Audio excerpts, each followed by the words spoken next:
प्यारे विद्यार्थियों, प्यार भरी सत श्री अकाल। मैं रमनीक सिंह, लैक्चरर फिजिक्स, अरनीवाला शेख सभान, जिला फाजिलका। बेटे जिहड़ा टॉपिक अज आप डिस्कस करन जा रहे हैं, आप की करन जा रहे हैं फिजिक्स का बेटे सैकेंड यूनिट है जिहड़ा वो डिस्कस करन जा रहे हैं। सैकेंड यूनिट है जिहड़ा वो अपने कोले की है बेटे काइनामैटिक्स। ठीक है जी। इस यूनिट दे विच बेटे अपने कोल की है, there are 3 chapters. First chapter अपने कोल की है बेटे motion in a straight line. Motion in a straight line. Second अपने कोल है बेटे वैक्टर्स। जिहड़ा थर्ड यूनिट है वो अपने कोल की है बेटे motion in a plane. Motion in a plane. ठीक है बेटे, ये 3 यूनिट है, मतलब सैकेंड यूनिट दे विच 3 चैप्टर है। सो आपां अज डिस्कस करते हैं। पहला शुरू करते हैं first chapter of unit second, that is motion in a straight line. ठीक है जी। मोशन डिस्कस करन तो पहला सब तो पहला आपां डिस्कस करांगे what is reference frame of. ठीक है जी। Motion, for motion what is reference frame या रेफरेंस फ्रेम ऑफ मोशन।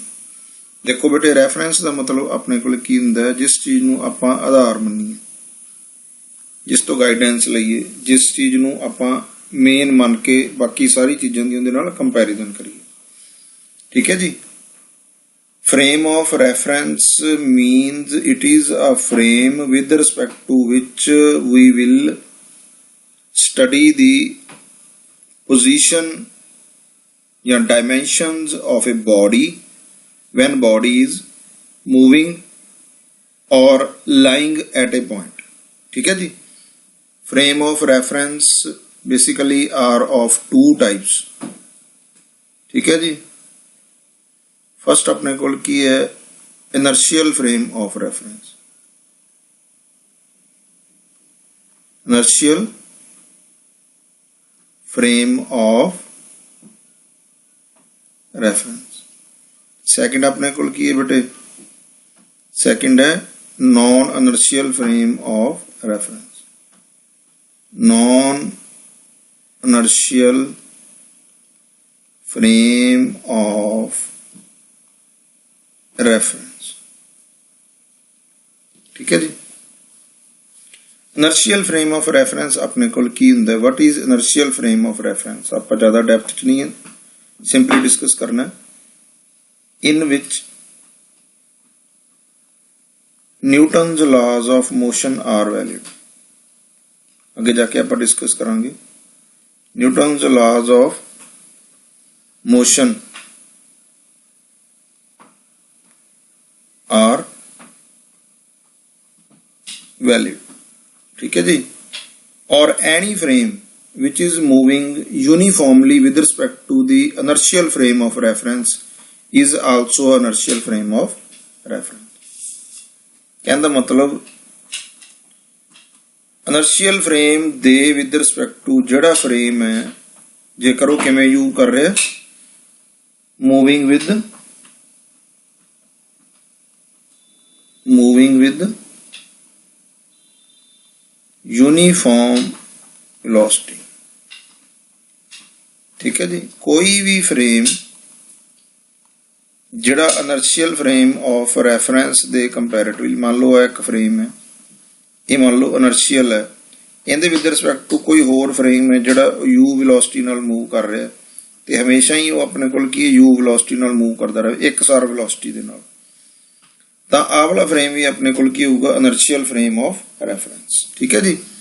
ਤੇ नॉन इनर्शियल की है जिहड़ा इस दे उल्ट है, जिंदे विच की है अपने कोले न्यूटन्स लॉज है जिहड़े वो फॉलो नहीं हुंदे ਜਾਂ न्यूटन्स लॉ ਨੂੰ फॉलो नहीं करता। ठीक है जी। एंड एनी फ्रेम जिहड़ा किस तरह नाल मूव कर रहा है ਨੋਨ ਯੂਨੀਫਾਰਮਲੀ ਮੂਵ ਕਰ ਰਿਹਾ ਕਹਿੰਦੇ with respect to inertial frame of reference ਦੇ, ਉਹ ਵੀ ਆਪਣੇ ਕੋਲ ਕੀ ਹੋਊਗਾ, non inertial frame of reference. ਠੀਕ ਹੈ ਜੀ। ਸੈਕੰਡ ਆਪਣੇ ਕੋਲ ਕੀ ਹੈ, ਫਰੇਮ ਆਫ ਰੈਫਰੈਂਸ ਦੇ ਵਿੱਚ ਜੇ ਅਸੀਂ ਗੱਲ ਕਰਦੇ ਹਾਂ ਤਾਂ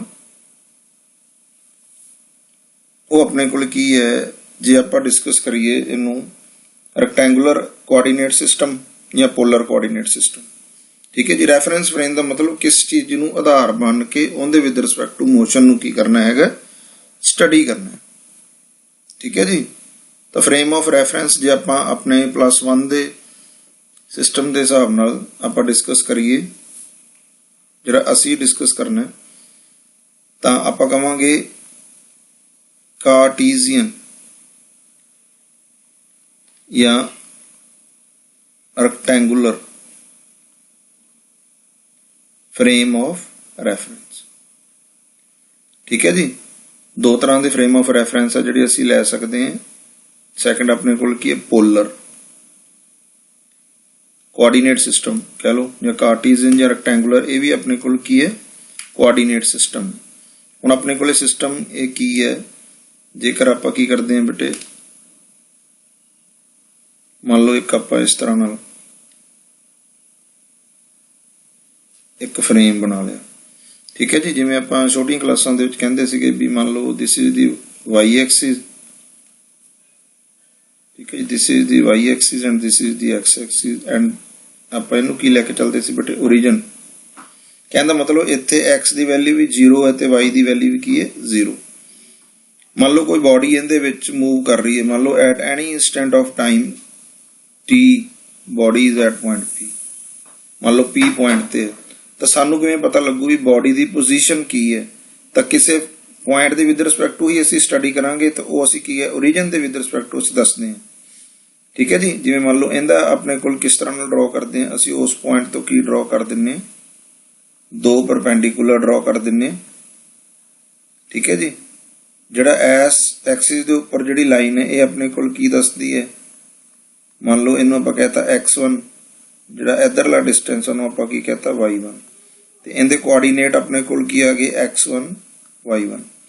ਸੋ p the position at any time t ਆਪਣੇ ਕੋਲ ਕੀ ਹੈ, x1 y1।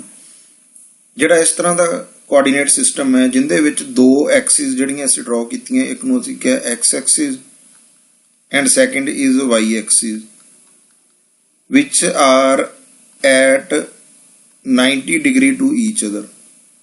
ठीक है जी। so such frame of reference is called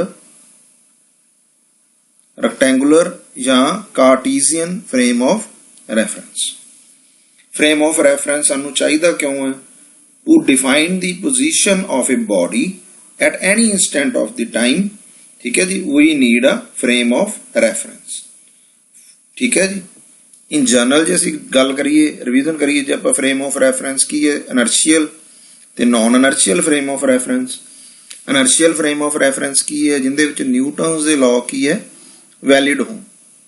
the frame of the reference in which Newton's laws of motion are valid. ਬੇਟੇ ਇਹਨੂੰ ਲਿਖ ਲਿਆ ਕਰੋ, ਕਾਪੀ ਪੈਨ ਆਪਦੇ ਕੋਲ ਰੱਖੋ, ਲਿਖ ਲਿਆ ਕਰੋ।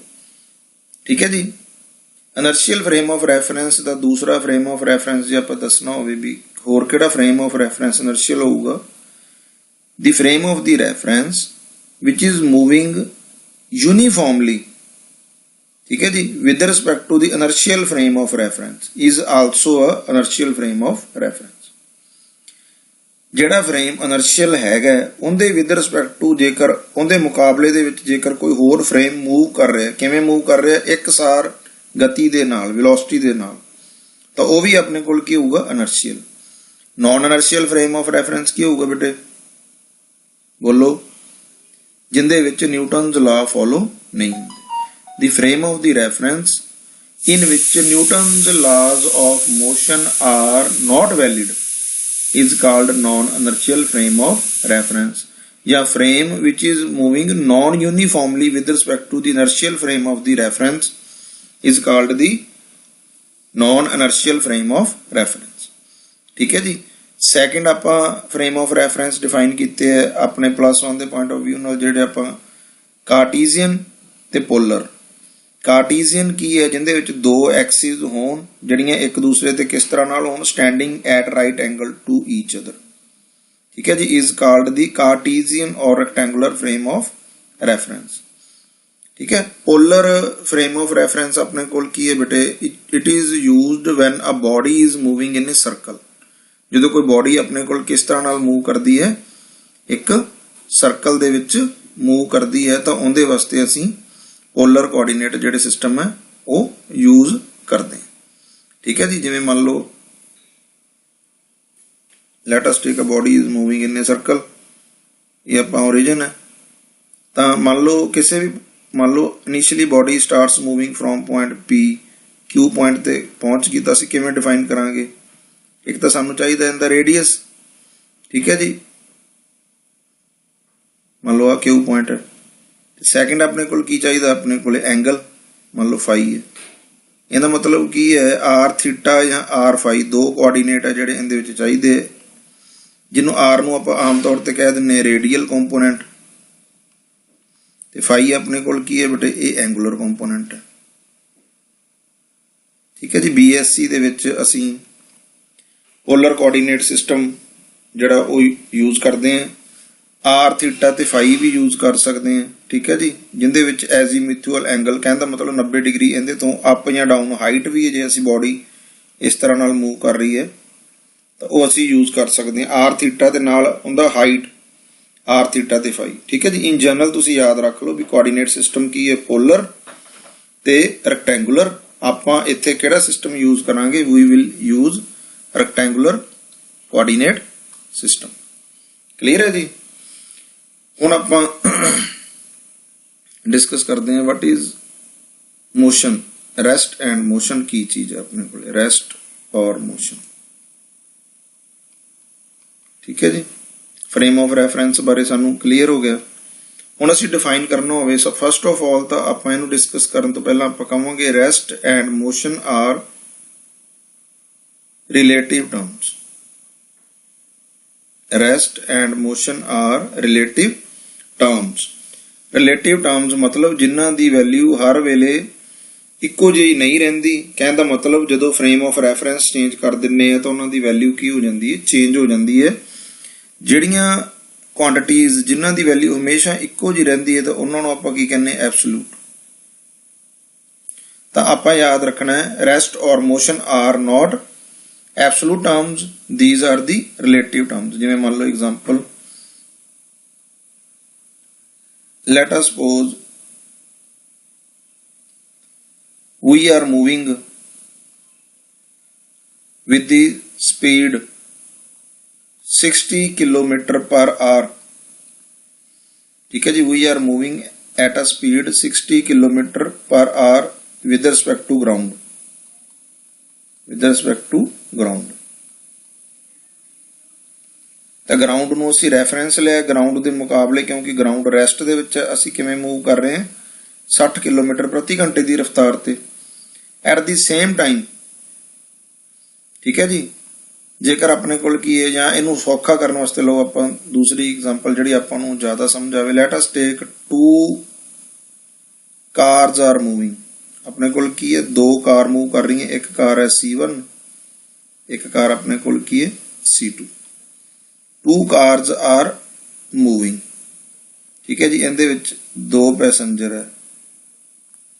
ਠੀਕ ਹੈ ਜੀ, ਹੁਣ ਕੀ ਹੈ, let car 1 is moving at the speed of 40 kilometre per hour. Car second ਕਿਵੇਂ ਮੂਵ ਕਰ ਰਹੀ ਬੇਟੇ, 60 ਕਿਲੋਮੀਟਰ ਪਰ ਆਰ। ਤਾਂ ਸੈਕਿੰਡ ਤੇ ਫਸਟ ਦੇ ਵਿਚਕਾਰ ਜਿਹੜਾ ਆਪਣੇ ਕੋਲੇ ਕੀ ਹੈ ਡਿਫਰੈਂਸ ਹੈ, ਉਹ ਆਪਣੇ ਕੋਲ ਕੀ ਹੈ 20 ਕਿਲੋਮੀਟਰ ਪਰ ਆਰ।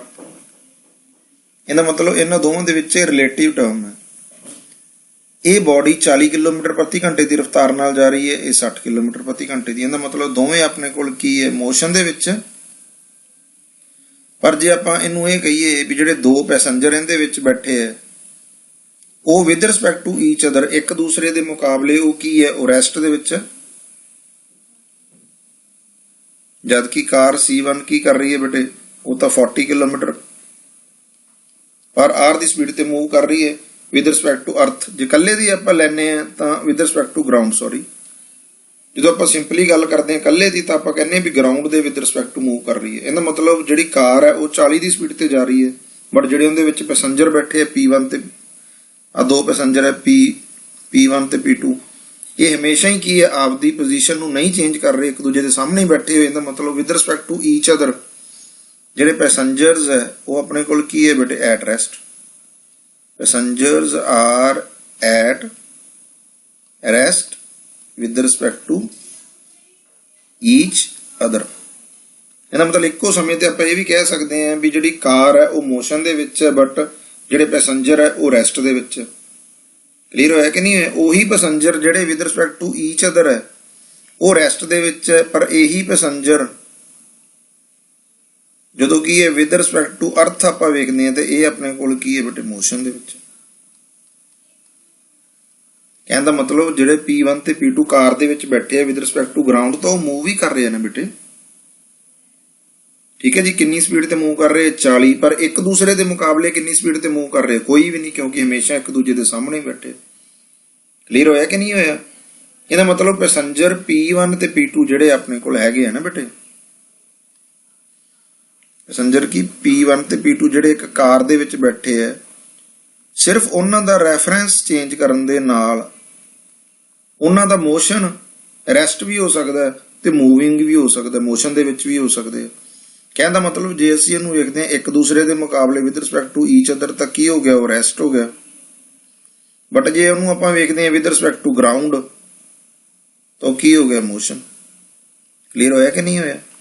इहदा मतलब रैस्ट ते मोशन किस तरह दीयां टर्म्स है? रिलेटिव, उन्हां दा फ्रेम ऑफ रैफरेंस जां विद रिस्पैक्ट टू विच असीं कैलकुलेट करिए तो की हो सकदा, उन्हां दी वैल्यू चेंज हो सकदी।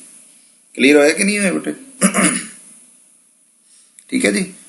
सो हुण आपां प्रॉपरली डिफाइन करिए वट इज मोशन। मोशन अपने कोले की है? फस्ट तो सानूं पता लग गया भी मोशन ते रेस्ट रिलेटिव टर्म्स है। What is motion?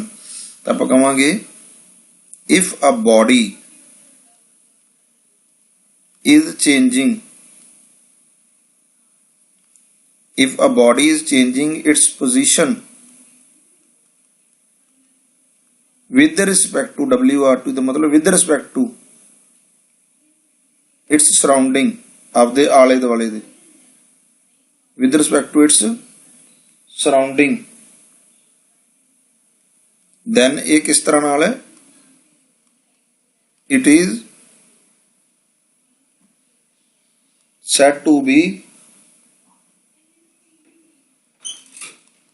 In motion. ठीक है जी। ते रेस्ट की होगी जेकर आपकी पोजीशन नहीं चेंज कर रही? इनू आप सेम लिखांगे बेटे, इफ अ बॉडी इज, इत्थे आप की लिख दिए not changing its position with respect to its surrounding, तो वह अपने कोल की बन जूगा रेस्ट। क्लीयर होया कि नहीं होया? जिवें मान लो इनकी एक होर एग्जांपल ले लेने, let us take a book is lying on a table, a book is lying on a table. ठीक है जी। इसका मतलब book is not changing its position with respect to the table. इसका मतलब with respect to the table अपने को book की है एट रेस्ट। ठीक है जी। क्लीयर होया कि नहीं है? बट ये बुक ते टेबल कित्थे पिया है बेटे? अर्थ दे उपर। कित्थे पिया बेटे? अर्थ दे उपर। अर्थ की कर रही है बेटे? अपने को की कर रही है? Revolves around sun. सूरज के दुआले की कर रही है? घूम रही है। ਇਹਦਾ मतलब ये अर्थ दे उपर जिहड़ी चीज रखी हुई, कहने मतलब टेबल भी की कर रहे हैं, सूरज के दुआले की कर रहे हैं? घूम रहे। इट मीनस बुक भी की कर रही है? अर्थ के उपर पई है, तो अर्थ अपने को की कर रही है? रिवॉल्व कर रही है। इट मीनस बुक भी की कर रही है? रिवॉल्व कर रही है अराउंड दी सन। इट मीनस ਜਦੋਂ ਅਸੀਂ ਇਹਨੂੰ ਚੈੱਕ ਕਰੀਏ ਇਹਦਾ ਫਰੇਮ ਆਫ ਰੈਫਰੈਂਸ ਕੀ ਲਈਏ ਵਿਦ ਰਿਸਪੈਕਟ ਟੂ ਸਨ, ਤਾਂ ਇਹ ਬੁੱਕ ਆਪਣੇ ਕੋਲ ਕਿੰਦੇ ਵਿੱਚ ਹੋਗੀ? ਮੋਸ਼ਨ ਦੇ ਵਿੱਚ ਹੋਗੀ। ਤੇ ਜਦੋਂ ਅਸੀਂ ਲਈਏ ਵਿਦ ਰਿਸਪੈਕਟ ਟੂ ਟੇਬਲ ਤਾਂ ਐਟ ਰੈਸਟ ਹੋਗੀ, because rest and motion are relative terms. Clear हो गया कि नहीं हो गया? ठीक है बेटे, मैंने लगता है बेटे तुहानू रेस्ट ते मोशन वाली टर्म्स की हो गई, क्लीयर हो गई। आप नैक्सट अगे मूव करते हैं, आप डिस्कस करते हैं पहला one dimensional motion, two dimensional motion ते थ्री डायमेंशनल मोशन। सब तो पहला आप डिस्कस करते हैं व्हाट इज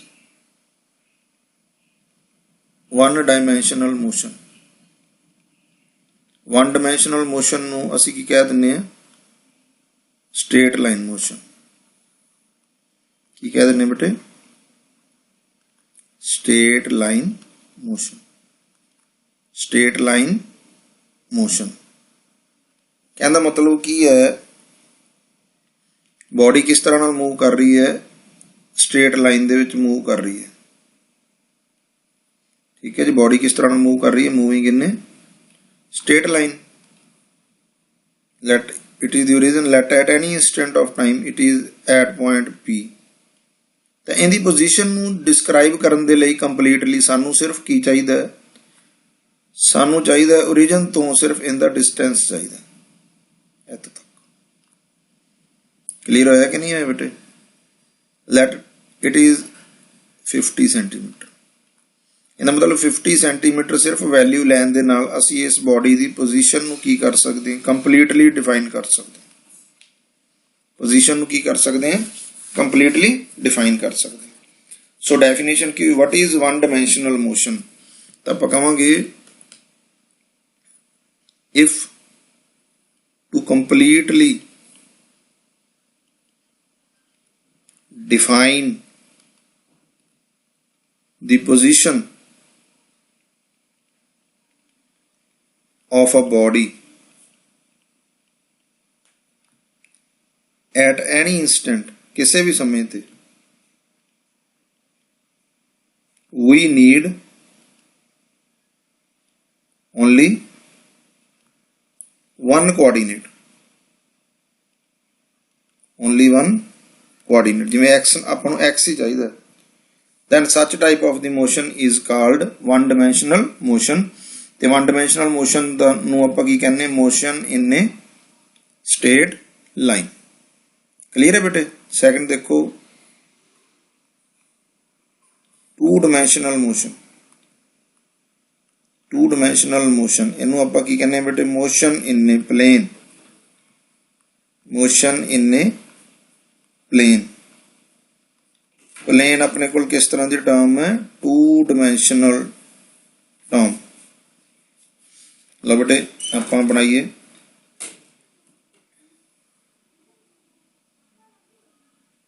ठीक है जी। Let us take a two dimensional coordinate system. ठीक है, ये उनका ओरिजिन है। बॉडी किस तरह नाल मूव कर रही है? एक प्लेन दे विच मूव कर रही है। जिवें मान लो कहिए टेबल दे टॉप दे उपर मूव कर रही है, या ब्लैक बोर्ड दे उपर जो आप लिखते हैं। ठीक है जी, let any instant of time body is at point P. हुण इस बॉडी दी पोजीशन नूं डिफाइन करन दे लई आपां नूं किन्ने कोआर्डीनेट चाहिए? ठीक है जी, आपां नूं किन्ने कोआर्डीनेट चाहिए? We need two coordinates. किन्ने कोआर्डीनेट चाहिए? टू कोआर्डीनेट्स चाहिए। केड़े केड़े? एक उनका डिस्टेंस चाहिए फ्रॉम एक्स एक्सिस। आ डिस्टेंस अपने को कितना हो गया बेटे? Let it is x1। ये अपने को कितना हो गया बेटे? Late y1। जिस पॉइंट के ऊपर ये दोवें इंटरसेक्ट करनगे that will be the position. इनका मतलब x1 एंड y1। इनका मतलब वी नीड टू कोऑर्डिनेट्स। आई डेफिनेशन आप कंप्लीट लिखांगे two dimensions. If to completely define the position of a body, किन्ने कोऑर्डिनेट चाहिए? We need two coordinates. We need two coordinates. Then such type of the motion is called, such type of the motion is called two dimensional motion, या इन्हें कह देने motion in a plane। की कह देने बेटे? Two dimensional motion या motion in a plane. Clear होया कि नहीं होया बेटे? नेक्स्ट देखो three dimensional motion. Three dimensional motion, ਇਹਨੂੰ ਆਪਾਂ ਕੀ ਕਹਿੰਦੇ ਆ ਬੇਟੇ, ਮੋਸ਼ਨ ਇਨ ਵੋਲਿਊਮ ਕਹਿ ਸਕਦੇ ਹਾਂ, ਜਾਂ ਆਪਾਂ ਇਹਨੂੰ ਕਹਿ ਸਕਦੇ ਹਾਂ ਸਪੇਸ ਦੇ ਵਿੱਚ ਜਾਂ ਰੂਮ ਵਗੈਰਾ ਦੇ ਵਿੱਚ। ਜਨਰਲੀ ਆਪਾਂ ਇਹਨੂੰ ਕਹਿੰਦੇ ਮੋਸ਼ਨ ਇਨ ਵੋਲਿਊਮ। ਕਹਿੰਦਾ ਮਤਲਬ ਵੋਲਿਊਮ ਨੂੰ ਡਿਫਾਈਨ ਕਰਨ ਦੇ ਲਈ ਸਾਨੂੰ 3 ਕੋਆਰਡੀਨੇਟ ਚਾਹੀਦੇ ਹੁੰਦੇ।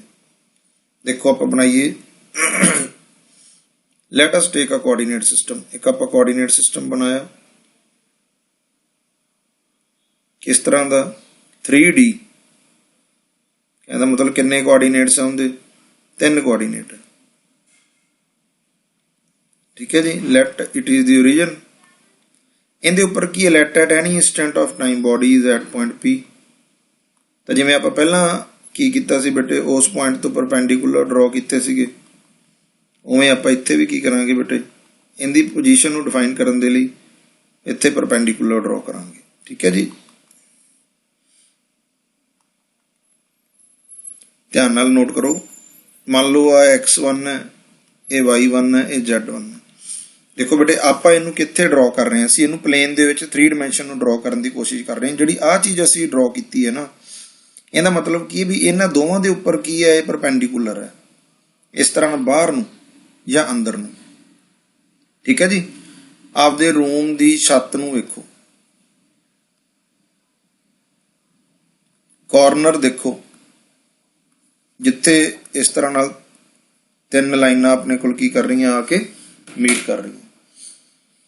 ਇੱਕ ਕੰਧ ਹੈ ਜਿਹੜੀ ਇਹ ਸਾਰੀ, ਇਹ ਇੱਕ ਪਲੇਨ ਹੈ, ਇਹ ਸੈਕਿੰਡ ਹੈ ਜਿਹੜੀ, ਇਹ ਸੈਕਿੰਡ ਹੈ, ਤੇ ਇਹ ਛੱਤ ਹੈ ਜਿਹੜੀ, ਇਹ ਥਰਡ ਹੈ। ਠੀਕ ਹੈ। ਜਿਹਦੇ ਪੈਰਲਰ ਆਪਾਂ ਛੱਤ ਦੇ, ਇਹਦੇ ਪੈਰਲਰ ਆਪਾਂ ਗਰਾਊਂਡ ਵੀ ਲੈ ਸਕਦੇ। ਇਹਦਾ ਮਤਲਬ ਇੱਥੇ ਕਿੰਨੇ ਪਲੇਨ ਹੈ, ਜੇ ਅਸੀਂ ਇਹਨੂੰ ਡਿਫਾਈਨ ਕਰੀਏ, 1 ਪਲੇਨ, 2 ਤੇ 3। ਜਿਵੇਂ ਇੱਥੇ ਆਪਾਂ ਡਿਫਾਈਨ ਕਰੀਏ, ਮੰਨ ਲਓ ਇਹਨੂੰ ਆਪਾਂ ਕਹੀਏ x ਐਕਸਿਸ ਹੈ, ਇਹ y ਐਕਸਿਸ ਹੈ, ਤੇ ਇਹ ਆਪਣੇ ਕੋਲ ਕੀ ਹੈ, z ਐਕਸਿਸ। ਕਲੀਅਰ ਹੋਇਆ ਕਿ ਨਹੀਂ ਬੇਟੇ। ਇਹ z ਐਕਸਿਸ ਅਸੀਂ ਡਰਾ ਜ਼ਰੂਰ ਕਰ ਲਿਆ ਇਹਦੇ ਉੱਪਰ, ਬਟ ਇਹ ਕਿਸ ਤਰ੍ਹਾਂ ਨਾਲ ਹੈ, ਅੰਦਰ ਨੂੰ ਪਰਪੈਂਡੀਕੂਲਰ ਹੈ ਜਾਂ ਬਾਹਰ ਨੂੰ ਪਰਪੈਂਡੀਕੂਲਰ ਹੈ ਸਾਡੇ ਕੋਲ। ਇਹਦਾ ਮਤਲਬ 3 ਪਲੇਨ। ਆਹ ਪਲੇਨ ਕਿਹੜਾ ਹੋ ਗਿਆ ਬੇਟੇ, ਇਹ ਹੋ ਗਿਆ XY ਪਲੇਨ, x ਤੇ y ਦਾ। ਇਹ ਪਲੇਨ ਕਿਹੜਾ ਬੇਟੇ, ਇਹ ਹੋ ਗਿਆ YZ ਪਲੇਨ। ਇਹ ਪਲੇਨ ਕਿਹੜਾ ਬੇਟੇ, ਇਹ ਹੋ ਗਿਆ XZ ਪਲੇਨ। ਆਪਾਂ ਬੇਸਿਕਸ ਡਿਸਕਸ ਕਰ ਰਹੇ ਹਾਂ। ਇਟ ਮੀਨਸ ਜਦੋਂ ਬੋਡੀ ਕਿਸ ਤਰ੍ਹਾਂ ਨਾਲ, ਜਿਵੇਂ ਮੰਨ ਲਓ ਰੂਮ ਦੇ ਵਿੱਚ ਆਪਾਂ ਮੂਵ ਕਰਦੇ ਹਾਂ, ਤਾਂ ਆਪਣੀ ਪੋਜੀਸ਼ਨ ਨੂੰ ਡਿਫਾਈਨ ਕਰਨ ਦੇ ਲਈ ਕਿੰਨੇ ਕੋਆਰਡੀਨੇਟ ਚਾਹੀਦੇ, 3। To completely define the position of a body if we need 3 coordinates. ਇਹਦਾ ਮਤਲਬ ਇਹਦੇ ਕਿੰਨੇ ਕੋਆਰਡੀਨੇਟ ਚਾਹੀਦੇ ਆਪਾਂ ਨੂੰ, 3। ਤਾਂ ਮੋਸ਼ਨ ਕਿਸ ਤਰ੍ਹਾਂ ਦਾ ਹੋਊਗਾ, 3D। ਕਲੀਅਰ ਹੋਇਆ ਕਿ ਨਹੀਂ ਹੋਇਆ, 3D। D ਦਾ ਮਤਲਬ ਇੱਥੇ ਡਾਇਮੈਂਸ਼ਨ। ਇਹਦਾ ਮਤਲਬ ਅਸੀਂ ਕਿਸ ਤਰ੍ਹਾਂ ਨਾਲ ਮੂਵ ਕਰ ਰਹੇ ਹਾਂ, we are moving in a volume or in A space. Clear ਹੋਇਆ ਕਿ ਨਹੀਂ ਹੋਇਆ ਬੇਟੇ, ਕਲੀਅਰ ਹੈ ਜੀ। ਇਹ ਸੀ ਆਪਾਂ ਜਿਹੜਾ ਅੱਜ ਬੇਸਿਕ ਚੈਪਟਰ ਕੀਤਾ। ਬੇਸਿਕਸ ਜਿਹੜੇ ਆਪਾਂ ਥੋੜੇ ਥੋੜੇ ਡਿਸਕਸ ਕੀਤੇ। ਰੈਸਟ ਕੀ ਹੈ, ਮੋਸ਼ਨ ਕੀ ਹੈ, 1 ਡਾਇਮੈਂਸ਼ਨ ਮੋਸ਼ਨ ਕੀ, 2 ਡਾਇਮੈਂਸ਼ਨ ਮੋਸ਼ਨ ਕੀ ਹੈ, 3 ਡਾਇਮੈਂਸ਼ਨਲ ਮੋਸ਼ਨ ਕੀ, ਤੇ ਫਰੇਮ ਆਫ ਰੈਫਰੈਂਸ ਕੀ ਹੈ। ਅੱਜ ਲਈ ਇੰਨਾ ਹੀ ਕਾਫੀ ਹੈ ਬੇਟੇ, ਤੁਸੀਂ ਇਹਨੂੰ ਪ੍ਰੋਪਰਲੀ ਆਪਦੇ ਦਿਮਾਗ ਦੇ ਵਿੱਚ ਬਿਠਾਓ। ਠੀਕ ਹੈ ਜੀ। ਨੈਕਸਟ ਟਾਈਮ ਆਪਾਂ ਉਹ ਨੈਕਸਟ ਆਰਟੀਕਲ ਹੈ ਜਿਹੜਾ ਉਹ ਡਿਸਕਸ ਕਰਾਂਗੇ। ਠੀਕ ਹੈ ਬੇਟੇ। Thanks and have a nice day.